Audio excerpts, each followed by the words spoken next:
O título da pregação é O Deus dos Mais Fracos. Na pregação passada, estávamos expondo o capítulo 48 de Gênesis, já no fim da série de pregações sobre a vida de José, conforme temos relatada lá em Gênesis.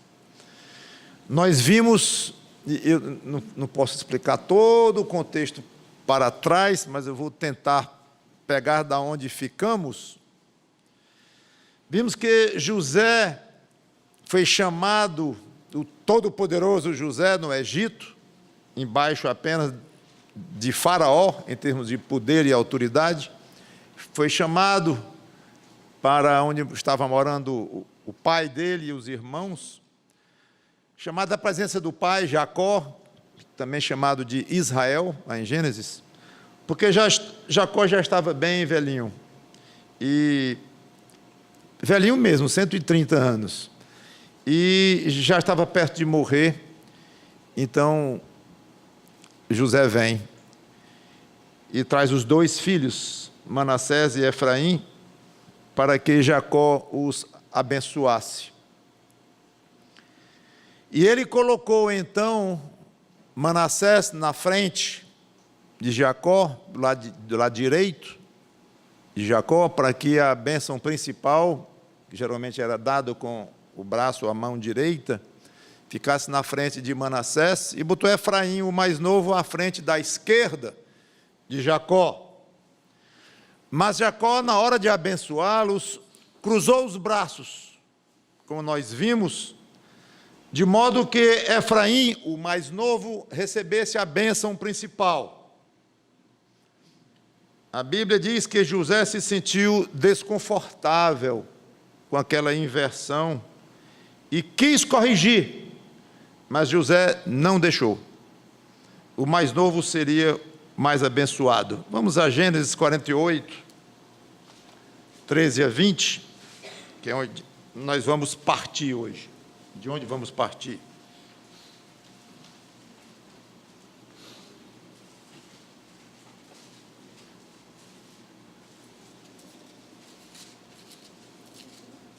Gênesis 48, de 13 em diante, diz: Depois tomou José a ambos, a Efraim na sua mão direita, à esquerda de Israel, e a Manassés na sua esquerda, à direita de Israel, e fê-los chegar a ele.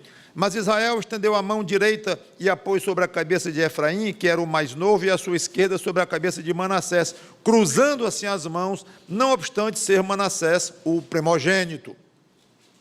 E abençoou a José, dizendo: O Deus em cuja presença andaram meus pais, Abraão e Isaque, o Deus que me sustentou durante a minha vida até este dia, e o anjo que me tem livrado de todo mal, abençoe estes rapazes. Seja neles chamado o meu nome e o nome de meus pais, Abraão e Isaque, e cresçam em multidão no meio da terra. Vendo José que seu pai pusera a mão direita sobre a cabeça de Efraim, foi-lhe isto desagradável. E tomou a mão do seu pai para mudar da cabeça de Efraim para a cabeça de Manassés. E disse José a seu pai: Não assim, meu pai, pois o primogênito é este. Põe a mão direita sobre a cabeça dele. Mas seu pai o recusou. E disse: Eu sei, meu filho, eu o sei. Ele também será um povo, também ele será grande. Contudo, o seu irmão menor será maior do que ele, e a sua descendência será uma multidão de nações. Assim os abençoou naquele dia, declarando: Por vós Israel abençoará, dizendo: Deus te faça como a Efraim e como a Manassés. E pôs o nome de Efraim adiante do de Manassés. Vamos orar. Santo Deus, nosso bom Pai, obrigado pela tua palavra aberta, lida mais uma vez, e que o teu Espírito Santo nos ajude a desenvolver este tema que temos aqui hoje para explicar a esses irmãos e amigos. Que Cristo seja exaltado entre nós, tu sejas exaltado entre nós, e o teu Espírito nos ilumine, e toque corações de convertidos e não convertidos ainda, para que estes últimos sejam salvos de acordo com a tua vontade. E nós, crentes, cresçamos naquilo que vamos aprender. É para a tua honra e glória que nós te dedicamos esta mensagem. Amém. Então, eu já expliquei o mérito da bênção, o conteúdo, e já no final da mensagem passada, eu perguntei, por que será que Jacó fez essa inversão aparentemente estranha de mudar as mãos, trocando então as bênçãos, sendo a maior para o mais novo e a menor para o mais velho? Por que isto? Na realidade, Jacó foi apenas um instrumento na mão de Deus. Não foi da cabeça dele que ele fez isso. Ele estava instruído, orientado pelo Espírito Santo de Deus ao fazer este gesto, esta mudança, e ao profetizar, e ao passar a bênção patriarcal que veio de Abraão para Isaque, para ele próprio Jacó, e agora ele passa para José, na pessoa dos dois filhos de José. Deus orientou para isso completamente. E ao contrário de algo estranho, que parece ser esquisito ou estranho, essa inversão de valores, não apenas a inversão das mãos em si, mas o que representava essa inversão. Por quê? Nada estranho aqui, muito ao contrário, nós vemos Deus seguindo um princípio muito interessante, parece que muito caro a Ele, de preferir os mais novos, ou os menores, ou os mais fracos. Vemos isso em toda a Bíblia. Caim e Abel. Caim era o mais velho, Abel era o mais novo. Abel ofereceu uma oferta ao Senhor e ele se agradou. Caim ofereceu, Deus não se agradou. E conhecemos bem a história. Deus se agradou do mais novo. Começou lá. Este princípio, este comportamento de Deus, a que nós podemos observar muitas vezes na Bíblia. Ismael e Isaque. Ismael era o mais velho. Tudo bem, foi nascido de uma má ideia, em que a serva de Sara teve a ideia de dizer, não vai ser teu filho, tu és estéril, então o filho prometido vai ser através... Aliás, Sara teve a ideia e ofereceu Agar para o marido Abraão ter, então, o tal filho da promessa.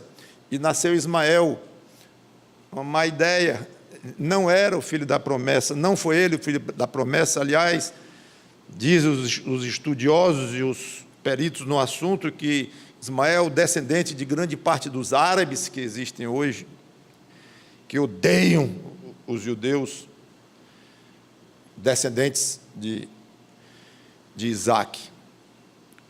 E Abraão, os dois descendem dele, as duas linhas.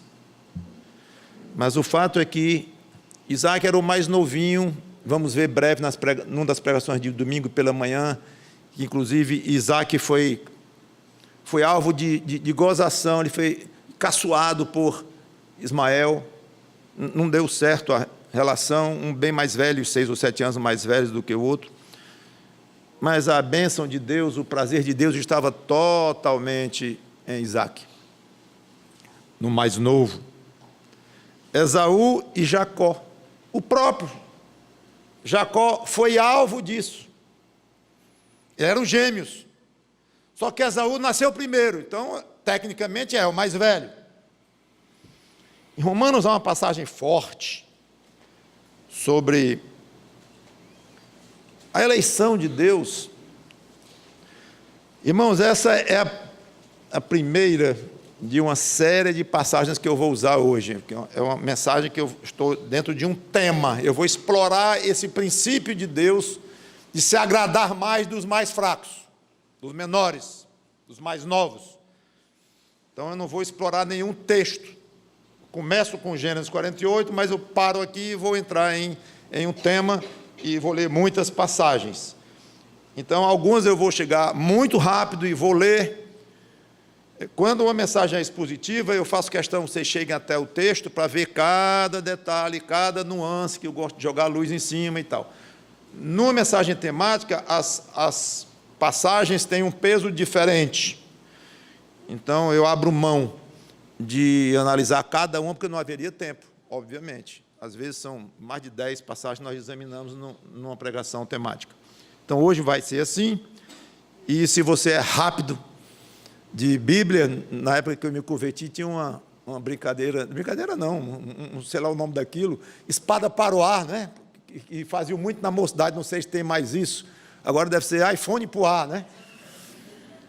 Mas na época era espada para o ar, e ver quem é que ia mais rápido nas passagens.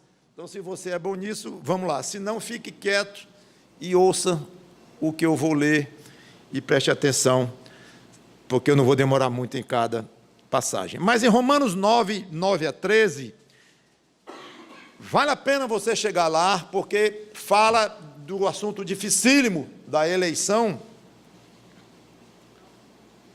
E diz assim, estou em Romanos 9, 9, porque a palavra da promessa é esta: por esse tempo virei a Sara, e Sara terá um filho. E não ela somente, mas também Rebeca, ao conceber de um só Isaque, nosso pai. E ainda não eram os gêmeos nascidos, nem tinham praticado o bem ou o mal, para que o propósito de Deus quanto à eleição prevalecesse, não por obras, mas por aquele que chama, já fora dito a ela, a mãe: o mais velho será servo do mais moço. Como está escrito, amei Jacó, o mais novo. O próprio Jacó aqui, do qual nós estamos lendo a história. Amei Jacó, porém me aborreci de Esaú, antes deles praticarem o bem ou o mal. Jacó era o mais novo. Por quê? Deus amou o mais novo. Vemos então o mesmo princípio. Curiosamente, Jacó passa para frente algo do qual ele foi alvo. Ele foi alvo deste princípio em que Deus inverteu e disse: eu quero o mais novo, não quero o mais velho. Por que não quero? Eleição. E agora a mesma coisa, através do próprio Jacó, mas o mesmo Deus dizendo: Jacó, bota a mão direita em cima do mais novo, Efraim. Não foi uma ideia de Jacó esta, foi Deus agindo pelo mesmo princípio. Saul, o primeiro rei de Israel, ele era da menor família, da menor tribo de Israel. Davi e seus irmãos, quando Samuel foi ungir Davi, chegou lá e procurou, vamos ler lá em 1 Samuel 16, é interessante a passagem, muito rica, para nós aprendermos o jeito, a maneira do nosso Deus agir. Eu digo aprendermos, eu não digo nem compreendermos, porque às vezes nós não compreendemos, às vezes compreendemos, às vezes não, mas isso é detalhe. Importante é nós aprendermos e saber como é que funciona a mente, o coração deste Deus, pelo menos um pouco. 1 Samuel 16, versículo 1 em diante, disse o Senhor a Samuel: até quando terás pena de Saul, havendo eu rejeitado para que não reine sobre Israel? Enche um chifre de azeite e vem, enviar-te-ei a Jessé, o belemita, porque dentre os seus filhos me provi de um rei. Disse Samuel: como irei eu, pois Saul saberá e me matará? Então disse o Senhor: toma contigo um novilho e diz: e vim para sacrificar ao Senhor. Convidarás Jessé para o sacrifício, eu te mostrarei o que has de fazer, e ungir-me-ás a quem eu te designar. Decisão de Deus. Fez, pois, Samuel o que dissera o Senhor e veio a Belém. Saíram-lhe ao encontro os anciãos da cidade, tremendo, e perguntaram: é de paz a tua vinda? Respondeu ele: é de paz, vim sacrificar o Senhor. Santificai-vos e vinde comigo ao sacrifício. Santificou ele a Jessé e os seus filhos e os convidou para o sacrifício. Sucedeu que, entrando eles, viu a Eliabe e disse consigo: certamente está perante o Senhor o seu ungido. Irmão de Davi. Porém o Senhor disse a Samuel: não atentes para a sua aparência, nem para a sua altura, porque o rejeitei.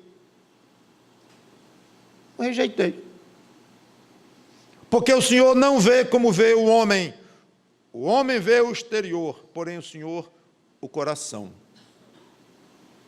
Então chamou Jessé a Abinadab e o fez passar diante de Samuel, o qual disse: nem a este escolheu o Senhor.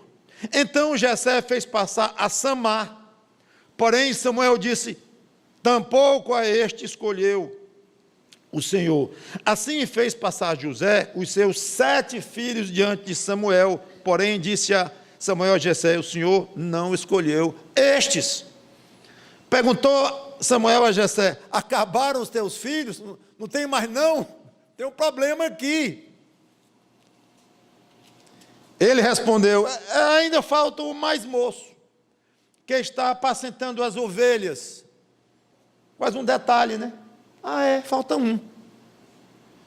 Disse, pois, Samuel a Jessé: manda chamá-lo, pois não nos assentaremos à mesa sem que ele venha. Aí, de repente, Davi começa a crescer, até importância, ninguém come. Antes do mais novinho, que tu nem se lembraste aí direito, está lá apacentando as ovelhas, antes que ele chegue. Então mandou chamá-lo e fê-lo entrar. Ele era ruivo, de belos olhos e boa aparência. Disse o Senhor: levanta-te e unge-o, pois este é ele. Tomou Samuel o chifre do azeite e o ungiu no meio de seus irmãos. E daquele dia em diante o Espírito do Senhor se apossou de Davi. Então Samuel se levantou e foi para Ramá. Por que, Senhor, o mais novo? Por que não o mais velho? Por que não o do meio? Logo à frente eu darei mais um exemplo deste princípio ou deste modo de agir de Deus. Indo um pouco mais fundo, haveria uma forma de nós tentarmos explicar esse princípio de Deus. Não vai ter na Bíblia um lugar que a gente vai abrir capítulo tal, livro tal, versículo tal, está aqui. É explicado exatamente o princípio. Mas tem quase isto. Há várias passagens que nos autorizam, nos permitem descobrir alguns motivos pelos quais Deus age assim. Eu resolvi colocar 3. Me ocorreram 3. Poderia ser 2, poderia ser 4, poderia ser mais, não sei. Como eu disse, não é um texto em que exaure o assunto e explica cada detalhe deste modo de proceder de Deus. Mas entendo eu que essas três divisões, ou esses 3 motivos, essas 3 bases para esse princípio de Deus, explicam bem, e dá para a gente sair com uma boa noção do que se passa para Deus agir desta forma. Primeiro, entendo eu, mostrar a sua soberania, confundindo os astutos, os sabidos, os poderosos, os maiores, ou mais velhos, ou de mais proeminência, e mostrar que Deus é soberano e não se rege por esse tipo de índice, ou por esse tipo de critério. Com ele não tem isto. Jó, capítulo 5, versículos 12 e 13.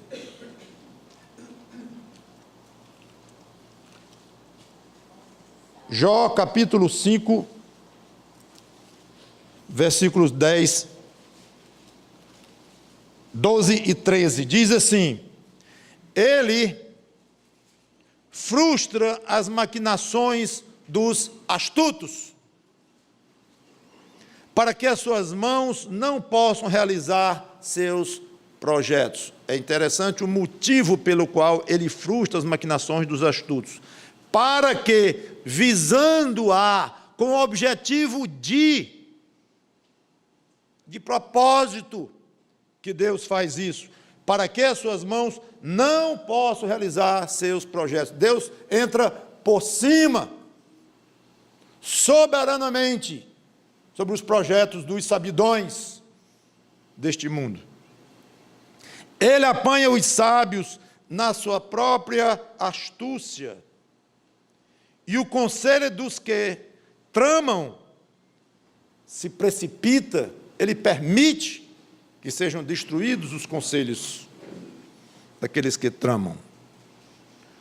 Mais algumas páginas, capítulo 12, ainda de Jó, versículo 16 em diante. Jó, capítulo 12, versículo 16 em diante: com ele está a força e a sabedoria, seu é o que erra e o que faz errar, seu é o que erra, está no controle dele, ele faz o que ele quer, e aqueles que erram estão errando porque Deus assim permitiu, ou mais do que isso, assim desejou. Seu é o que erra. Talvez o de esperar fosse: seu é o que acerta, que também é. Uma coisa não anula a outra. Mas é interessante como Deus se coloca sobre dono dos que erram, controlador dos que erram.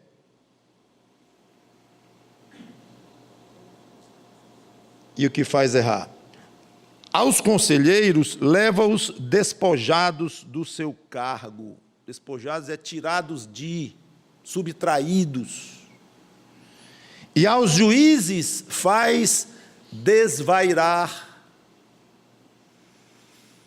Geralmente, quando se fala em juiz, pensa-se em alguém muito correto, conhecedor da lei, um homem sério que comprometeu a própria vida, sua profissão, para o magistério, para fazer justiça na terra.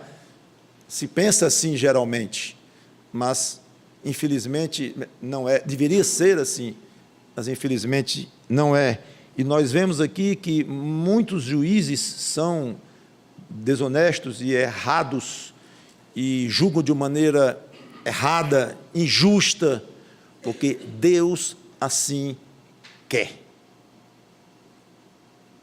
Aos juízes faz desvairar. É impressionante como ele tem poder sobre os poderosos, porque quer mostrar a sua soberania. Segundo motivo, eu diria, Deus vê o coração. Samuel levou uma lição grande, né? Quando entrou um lá e Samuel disse: deve ser esse que é o mais velho e tal. Não, Samuel. Aí entrou outro, Samuel, deve ser esse, pelo menos é o segundo ou terceiro mais novo. Não, Samuel. Aí é interessante como naquele momento Deus dá uma lição a Samuel e diz: eu vejo o coração, Samuel, eu não vejo o que está fora, eu não me impressiono com isso, Samuel. Então penso eu que o fato de Deus ver o coração tem muito da explicação, passa pela explicação de que ele não se prende ao mais bonito, ao mais velho, ao mais rico, ao mais poderoso, ao mais isso, ao mais... ele não se prende, porque ele está interessado no coração do outro. Lucas capítulo 16, versículo 15, nós lemos assim, Lucas 16 e 15. Mas Jesus lhes disse aos fariseus: Vós sois os que vos justificais a vós mesmos diante dos homens, mas Deus conhece o vosso coração. Pois aquilo que é levado entre homens é abominável diante de Deus. Está aí uma boa explicação para esse princípio de Deus. Para nós é exaltado. Efraim é o mais velho, Manassés é o mais velho, deve ser ele. Esaú nasceu primeiro do que Jacó, deve ser essa a escolha de Deus. Não é. Davi era o mais novo, então vai ficar para o fim. Tanto vai ficar para o fim que o pai nem chamou, irmãos, Davi. Eu não tiro nem a culpa de Jessé, porque tinham 7 antes. Eu não acredito que Deus vai passar por cima de todos os 7, e lá para o mais novo, foi exatamente o que aconteceu. Tudo bem, Deus vê o coração, e geralmente o coração do mais fraco, do mais sofrido, do menor, é mais humilde do que o que pouco sofre, muito tem, muito manda. O outro é mais aberto diante de Deus e, portanto, mais aceitável a Deus. Salmo 51, 17.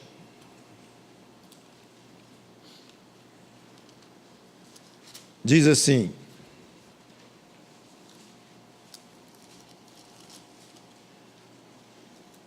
Salmo 51, 17, sacrifícios agradáveis a Deus é um cordeiro sem mácula. Não, aqui não está falando de bicho, de animais.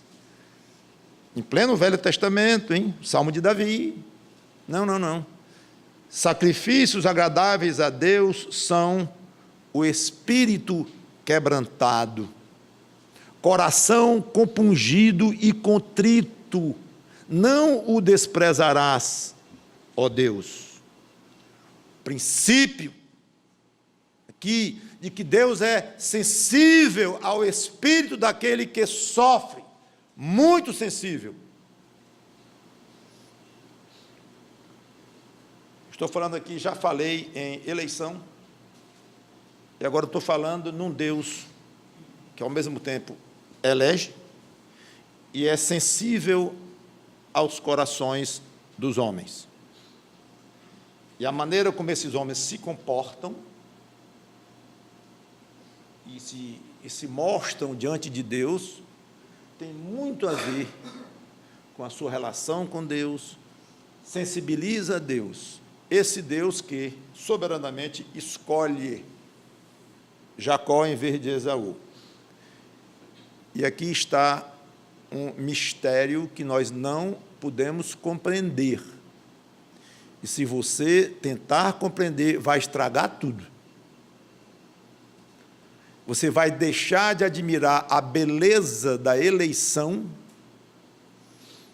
e da soberania de Deus, e você vai deixar de admirar a beleza da responsabilidade do homem diante de Deus, da importância da atitude do coração do homem diante de Deus. São duas coisas lógicas.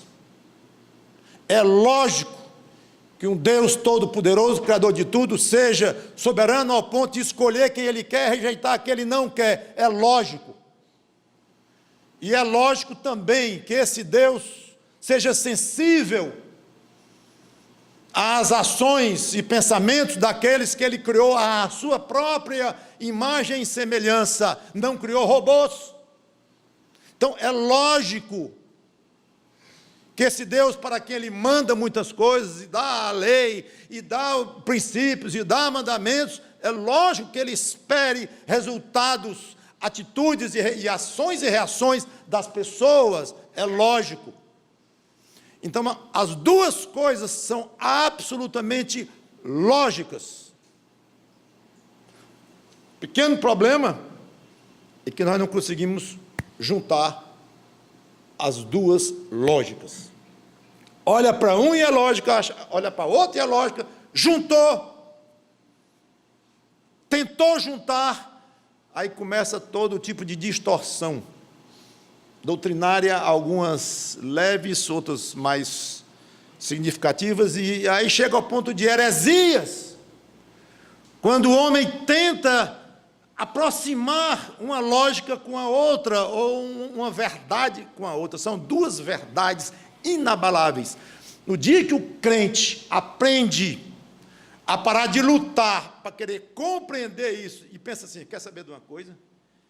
Eu vou admirar o mais que eu possa a eleição de Deus e aprender disso, e pedir a Deus que isso seja um motivo para eu glorificá-lo pela onipotência, pela soberania de Deus. Quer saber de uma coisa? Eu vou olhar aqui para a responsabilidade humana, e eu vou tentar me comportar diante desse Deus o melhor que eu puder. E quer saber de outra coisa? Eu vou avisar os meus companheiros, meus amigos, até meus inimigos: se comporte diante de Deus, seja humilde diante de Deus, aceite as coisas de Deus, não se rebele contra esse Deus. Então o crente, quando ele entra, quando ele resolve resolve desistir de compreender, mas ele aprofunda num ensino bíblico e no outro, vai ter uma vida riquíssima, riquíssima espiritual, porque ele deixou de lado uma coisa que para ele seria impossível entender essa profundidade, porque só Deus entende. Então daqui para frente, quando eu estiver falando, não para frente, só mais para trás, que eu já falei bastante, sobre maneira do homem ser diante de Deus, não estranhe quando eu disse que Deus elege e elege mesmo. Essas coisas não são incompatíveis. Isaías capítulo 57, versículo 15, nós lemos assim. Estou em Isaías 57, versículo 15. Essa passagem é muito bonita e fundamental para entendermos o coração de Deus nestas coisas. Porque assim diz o alto, o sublime, que habita a eternidade, o qual tem o nome de santo. Olha aí a introdução desta frase, as maravilhas que já está falando de Deus aqui. Assim diz ele. O que ele diz? Habito no alto e santo lugar, mas habito também com o contrito e abatido de espírito, para vivificar o espírito dos abatidos e vivificar o coração dos contritos. Fundamental para se conhecer melhor este Deus.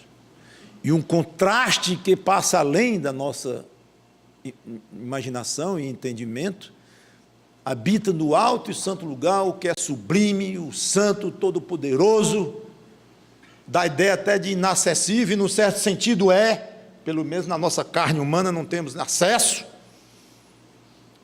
mas ao mesmo tempo, misteriosamente, espetacularmente, ele habita com o abatido. Vê como ele se chama de alto, de elevado, sublime, e que habita no alto e sublime trono, mas habita também lá embaixo, com que está no chão, abatido, triste, deprimido, desanimado, sofrido, perseguido, magoado. Habita também, de uma maneira e de outra. É bonito demais. E aí já vemos que esse princípio começa a parecer bem natural para nós, já que Deus funciona assim. Há um exemplo bonito em 2 Reis, capítulo 22, versículo 18 a 19, que aconteceu com o rei Josias, que era inclusive um bom rei, um rei fiel.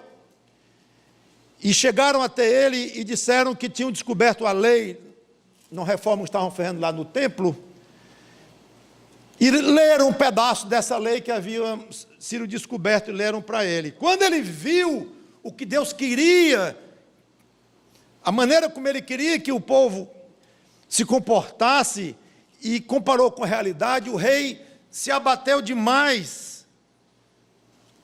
Como diz aqui, ele rasgou as vestes e ficou bastante abalado. Rasgar as vestes significa um sinal de profunda tristeza. É mais do que tristeza, é o reconhecimento de que uma coisa está muito errado, e diante de Deus um ato de contrição, de arrependimento, é algo muito forte na época.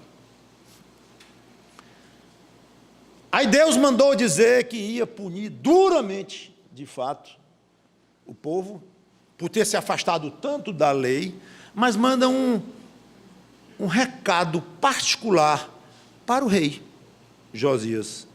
E é isso que eu quero ler no versículo 18.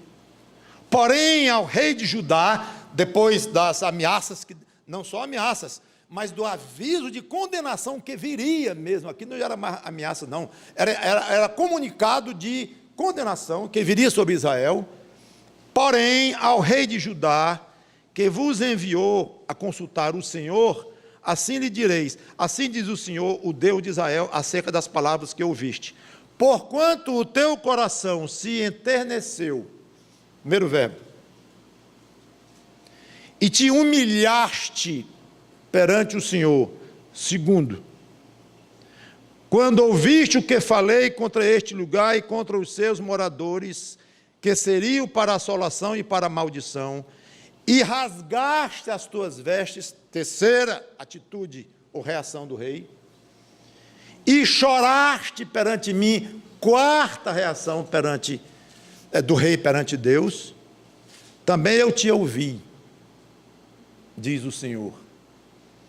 Pelo que eu te reunirei, eu não vou ler o contexto, o método do que Deus prometeu a Josias, eu quero só chamar a atenção para o tamanho da sensibilidade de Deus, o Deus soberano, sensível, porque Josias rasgou as vestes,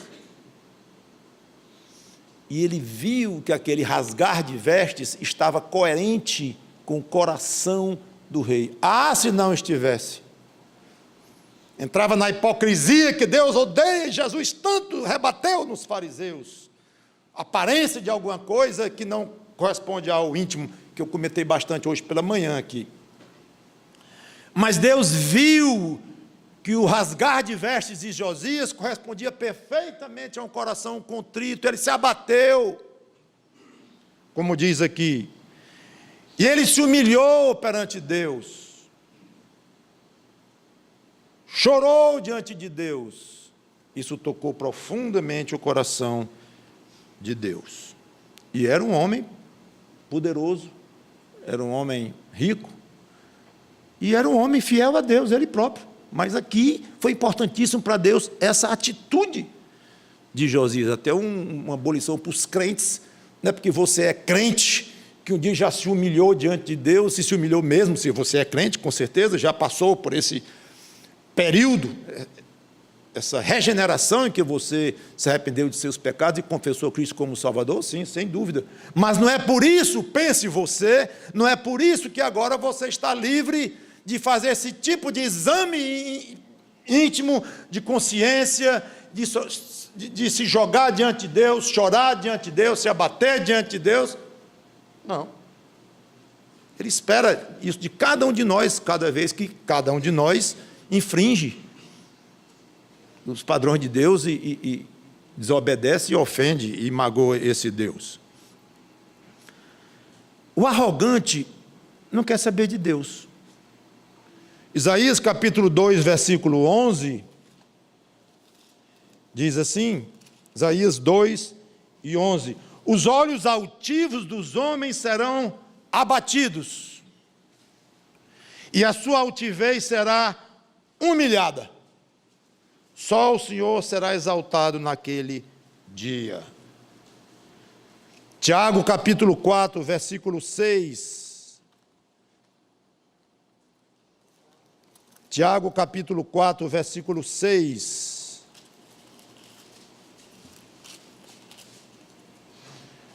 Antes, ele dá maior graça, pelo que diz, Deus resiste aos soberbos. A segunda parte, mais dá graça aos humildes, já comentei. O foco é na primeira parte. Deus resiste aos soberbos. Então Deus vê o coração. Ele sabe o que tem lá dentro. Independente do aspecto de ser mais velho, mais moço, mais rico, mais pobre, ou isso ou aquilo. Nós temos a tendência de ficar empolgados quando conhecemos alguém importante, alguém famoso.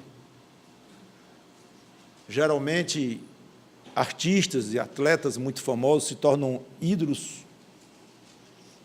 Geralmente não, sempre, para o mundo. E o crente termina admirando um ou outro, porque pode gostar de um esporte ou de uma arte qualquer. Vou considerar isso natural, mas tenha muito cuidado. Muito cuidado. Porque, via de regra, são pessoas que desagradam a Deus profundamente no viver, no dia a dia. E quanto mais famosos, mais endurecidos ficam, mais arrogantes ficam, mais ricos ficam, mais superiores se sentem. E o princípio que você viu, Deus não gosta disto. Então, muito cuidado com as pessoas que você vai admirar, que você vai investir tempo lendo a biografia, lendo um resumo, lendo uma notícia sobre, e olha uma coisa e olha outra, e sabe tudo. Sabe o dia do batizado do camarada que fez o gol ontem à noite? Vá com cuidado com essas coisas, porque são arrogantes e são detestáveis diante de Deus, em sua maioria, claro. Josias era rico, poderoso e rei, e foi humilde diante de Deus e se quebrantou e foi aceito. É óbvio que pode haver entre famosos alguém assim, mas vai ser, você há de convir comigo, que vai ser a pequena minoria, mas muito pequena minoria. E não se iluda se muitos já falam em Jesus, evangélico e tudo isso, não tem nada a ver com a conversão, dizer que é evangélico. Muitos evangélicos podem até ser crentes, e muitos crentes não são evangélicos, e ser regenerado pelo Espírito Santo e ser salvo em Cristo é outra coisa. Então, não se iluda, não, de que grande parte das pessoas estão se convertendo a Cristo porque se dizem evangélicos. Não. Nós temos a tendência de ficar muito empolgados quando conhecemos alguém importante. Isso não é bom. Alguém humilde pode ter muito mais valor humano do que um grande. E provavelmente, pelo que a Bíblia ensina, vai ter mais acesso a Deus. Ou vai encontrar um Deus mais acessível, se é humilde no coração. Terceira e última, Deus gosta de proteger o mais fraco ou o menor, geralmente explorado pelo maior. 2 Samuel 22, versículo 27 e 28.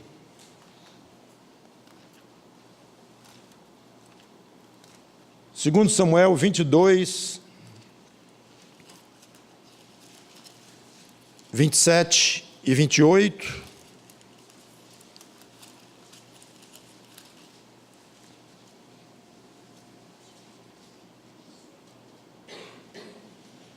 No cântico de Davi, com o puro te mostras, com o perverso inflexível. Tu salvas o povo humilde, mas, olha o contraste, mas com o lance de vista abate os altivos. Êxodo capítulo 10, versículo 3, Êxodo capítulo 10, versículo 3. Apresentaram-se, pois, Moisés e Arão perante Faraó, e lhe disseram: assim diz o Senhor, o Deus dos hebreus, até quando recusarás humilhar-te perante mim? O poderoso Faraó aqui no Egito. Até quando recusarás humilhar-te perante mim? Deixa aí o meu povo para que me sirva. Seu Faraó, eu vou arrancar esse povo das tuas mãos, nem que seja na marra. Você está perseguindo, explorando, maltratando o meu povo, e eu não vou permitir. Estou te dando oportunidade, e outra chance, e outra ainda, e tu não estás cooperando. Eu vou arrancar esse povo das tuas mãos, Faraó, porque esse povo está oprimido. Eu vou livrá-lo. Tiago capítulo 2, versículo de 1 a 6, tem uma passagem interessante, que diz assim: meus irmãos, Tiago 2, de 1 a 6, não tenhais a fé em nosso Senhor Jesus Cristo, Senhor da glória, em acepção de pessoas.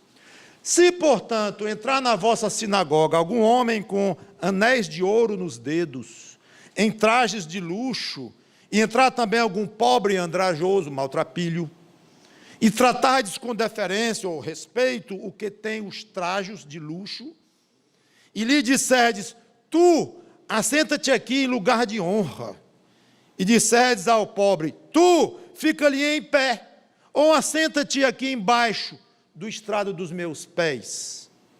Não fizestes distinção entre vós mesmos, e não vos tornastes juízes tomados de perversos pensamentos. Ouvi, meus amados irmãos, não escolheu Deus os que para o mundo são pobres, para serem ricos em fé e herdeiros do reino que Ele prometeu aos que o amam?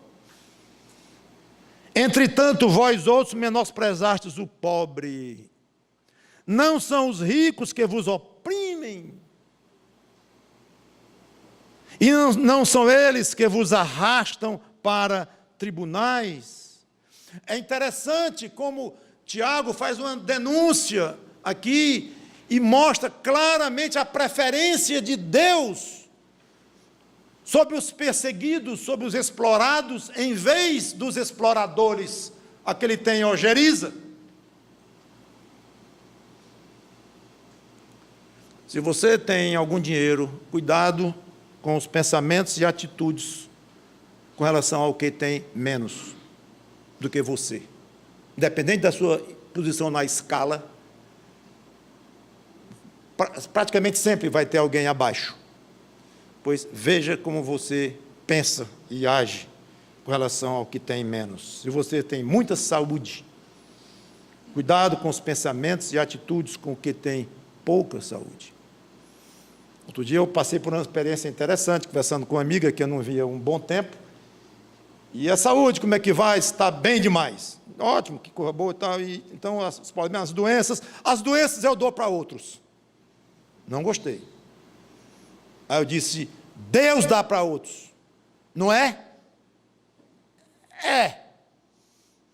E fiquei assim. Pouco depois ele disse: eu acho que eu não estou sendo arrogante não, e tal. Sentiu. E estava. E quem não tem a saúde lá, essas coisas todas, sentiu a guilhoada no ato, no jeito de falar, nunca adoece.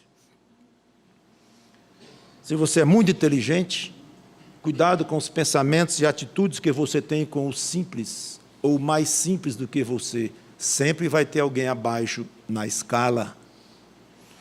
Se você tem autoridade, seja qual for, cuidado com os pensamentos e atitudes com os que estão abaixo da sua autoridade, independente da escala a que você pertence. Deus está atento em você. Se Ele lhe deu muito dinheiro, lhe deu muita saúde, lhe deu muita inteligência, lhe deu muita autoridade, cuidado. Deus se declara abertamente nas Escrituras um protetor, ou mesmo um vingador dos desfavorecidos. Seja humilde, independente da situação que você esteja, do privilégio que você tenha nesta vida, tenha o coração humilde. Já é uma grande desvantagem você ser muito dotado destas coisas terrenas. É uma desvantagem. Porque é mais fácil tropeçar, é mais fácil inchar o coração. É interessante como a gente tem a mania de pensar que feliz o que ganhou dinheiro demais, pode ser o contrário. Feliz é o que tem saúde demais, pode ser o contrário. Feliz o gênio que só tira 10 na escola, pode ser o contrário. E muitos gênios sofrem demais, leiam sobre eles. Feliz é o que tem autoridade e manda e desmanda à vontade, num país inteiro. Infelizes muitas vezes, desvantagem até. Olha que Deus muitas vezes tem as coisas invertidas, quando se examina os padrões dele, dos céus, e os padrões do mundo. Seja humilde, porque sou manso e humilde de coração. Por mais dinheiro que você tenha, você não é tão rico quanto Jesus Cristo, dono de tudo. Por mais saúde que você tenha, você não tem mais do que Ele, que é eterno em si próprio. Por mais inteligência que você tenha, não tem tanto quanto Ele, que criou o mundo. Por mais autoridade que você tenha, não tem tanto quanto Ele, que tem toda a autoridade no céu e na terra.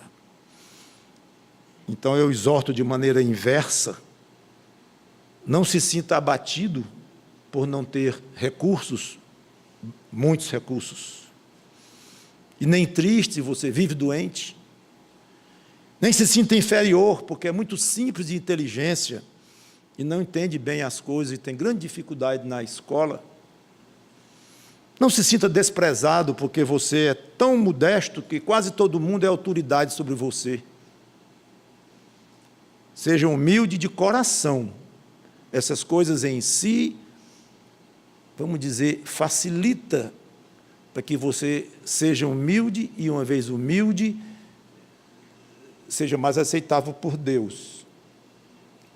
Mas essas coisas em si não garantem que você vai encontrar mais um Deus mais favorável a você. Não. Essas coisas em si geralmente têm como consequência um coração quebrantado, sofrido. Aí a pessoa então entra na categoria de se tornar mais aceitável diante de Deus. E quando eu digo mais aceitável, ou um Deus mais favorecido, é no sentido em que Ele coloca, Ele é mais aberto, mais receptivo, mas todos vão ter que passar pelo reconhecimento de que são pecadores, pobres ou ricos, inteligentes ou simples, mas todos são pecadores e precisam da salvação em Jesus Cristo. Então, nada disto aqui anula ou é um bypass, é um atalho para a salvação diante de Deus. Não há atalho para a salvação diante de Deus, porque todos passam pelo Senhor Jesus Cristo ou não serão salvos. Mas não é por isso que nós vamos desconsiderar tudo o que Deus está dizendo aqui, que eu estou há quase 1 hora falando, de mostrar que Deus, sim, é muito mais sensível ao espírito quebrantado, ao pobre, ao humilde. Sim, Ele é mais sensível. Como Ele usa essa sensibilidade, exatamente é com Ele e com a sabedoria dEle. Mas porque não entendemos exatamente onde entra uma coisa e a outra, como eu coloquei, onde entra o procedimento e a atitude de alguém, e a soberania de Deus, a eleição de Deus, e o que vai levar aquele homem a se colocar diante de Deus, aceitando Cristo. Como é que essas coisas casam? Eu não sei precisamente, nem ninguém sabe, e nem quero saber, porque pertencem a Deus, e eu não quero roubar nada da glória de Deus.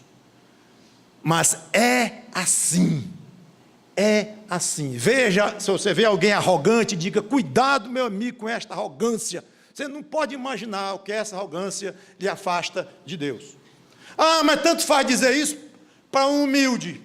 Se não tem Cristo, nenhum dos dois estão afastados de Deus. Uma lógica perversa, ou altamente prejudicial, porque não vai conseguir colocar para estas pessoas o que Deus ensina, e dizendo: meu amigo, eu sei que você precisa de Cristo como Salvador, mas essa arrogância tua, de alguma maneira que eu não entendo bem, atrapalha muito. Meu amigo, eu sei que você é humilde, pobre, sofrido, mas cuidado em achar que isso por si só lhe dá alguma carta, alguma autorização para entrar no céu. Não, eu sei que isso faz você encontrar, essa sua situação, um Deus mais favorável, certo? Um Deus mais abrandado, certo? Ele diz isso, ele ensina isto, mas cuidado, sem Cristo não tem pobreza que resolva, e nem falta de inteligência, e nem doença que resolva. Eu quero encerrar dando mais um exemplo do princípio de Deus preferir o mais novo, ou menor, ou mais fraco. O grande Messias nasceu em Belém, uma cidade enorme em Israel. Coitada de Belém.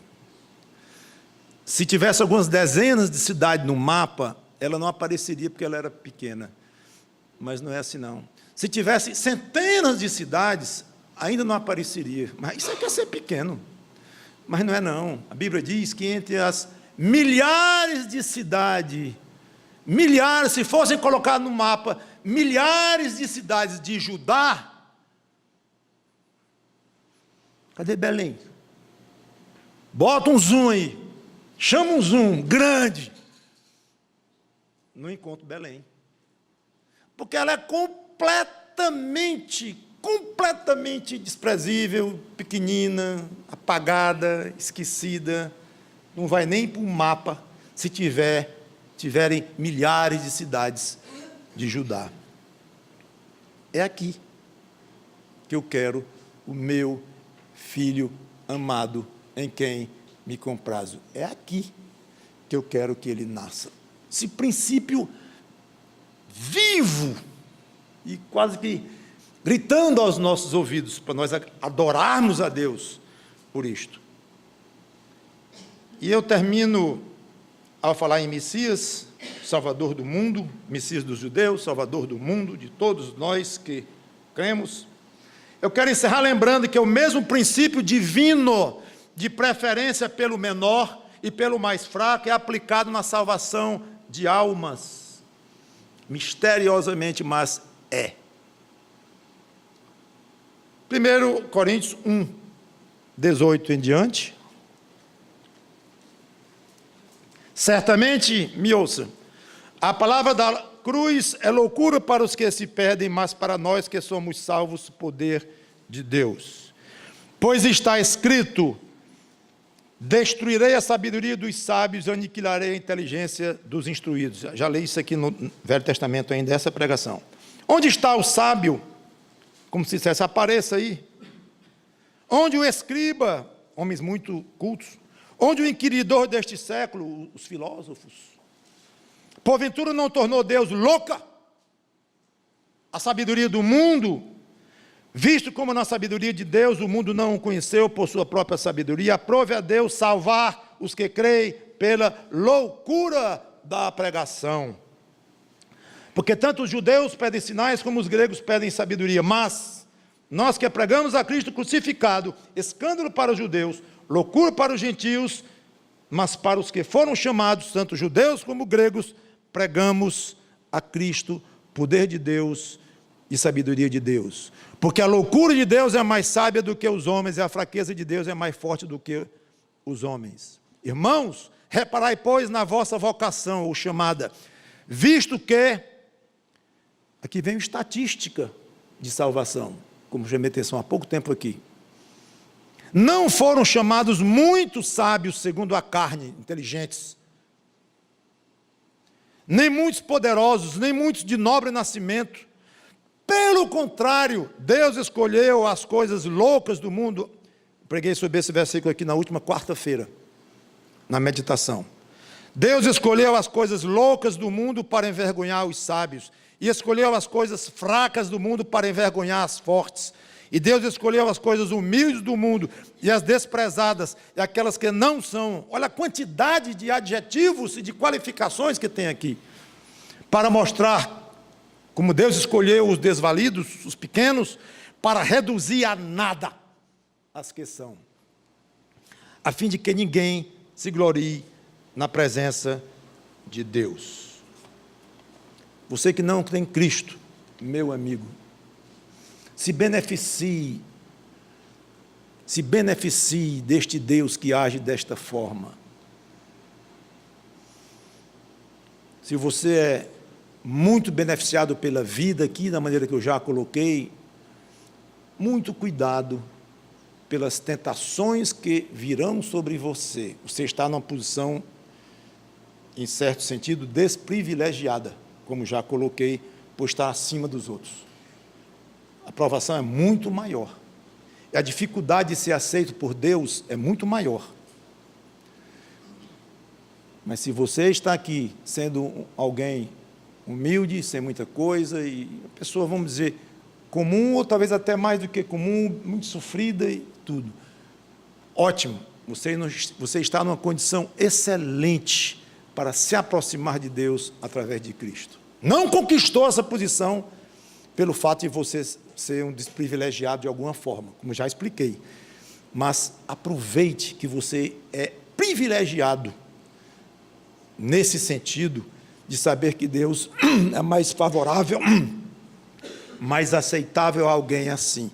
Pois corra a Deus e peça a Ele: Senhor, revela Cristo para mim, me mostra o que eu faço, qual a atitude que Tu queres do meu coração. Eu quero me humilhar diante de Ti, não apenas uma humildade por falta de dinheiro, ou de saúde, ou inteligência, não, isso eu já sou, ou já tenho, mas eu quero uma humilhação espiritual, em que eu reconheça que eu não sou nada diante de Ti, me ajuda. E você, entregando-se a Cristo, repentinamente se tornará extremamente poderoso, rico, saudável, em termos de vida eterna, tudo o que você pode melhor imaginar e mais alguma coisa. Com Cristo, nós estamos muito, muito protegidos e totalmente aceitável a Deus. Vamos orar. Obrigado, Senhor Deus, pela Tua palavra, que o Teu Espírito Santo tenha utilizado o que eu falei aqui para os efeitos benignos na vida das pessoas que a ouviram. Em nome do Senhor Jesus Cristo, te agradeço e te peço. Amém.